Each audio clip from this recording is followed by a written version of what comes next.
Back part ఎవరైనా length పెంచండి అని అన్నప్పుడు మనం చూపిస్తున్న చూసారా కింద లైన్ గీశాను. ఆ లైన్ దగ్గర పావించు వాళ్ళు నాకు బ్లౌజ్ ఇచ్చేసి పావించు లెంత్ పెంచమని చెప్పారు. కింద లైన్ చూసారా అది పావించు లెంత్ పెంచానమాట. దానికి పైన ఖర్చు 1 ½ ఇంచ్ తీసుకున్నాను. కింద లైన్ గీసేసుకోవాలి, వాళ్ళు ఎక్స్ట్రా తీసుకోమనేది పైన ఖర్చు అనమాట. మనం ఏదైనా కొలిసాము అంటే పైన దగ్గర నుంచి కొలవడం, మన మెజర్ తీసుకోవడం చూసుకోవాలి.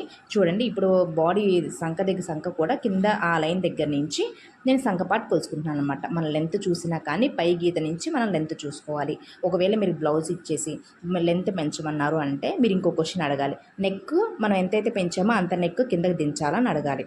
దించండి అని అన్నారనుకోండి, కింద లైన్ దగ్గర నుంచి మనం ఎక్కడైతే పెంచుకున్నామో అక్కడి నుంచి పెట్టుకోవాలన్నమాట. లేదు అంటే ఇప్పుడు ఫస్ట్ గీత ఉంది కదా మనం ఖర్చు పెట్టుకుంది అక్కడి నుంచి పెంచుకోవాలి. నాకు డీప్ వద్దమ్మా, నాకు యాజ్ ఇట్ ఈజ్ ఎంతైతే నెక్ ఉందా అన్నప్పుడు మన ఖర్చు దగ్గర నుంచి పెట్టుకోవాలి. ఈ వీడియో నచ్చితే ప్లీజ్ లైక్ చేయండి, ప్లీజ్ నా ఛానల్ సబ్స్క్రైబ్ చేయండి.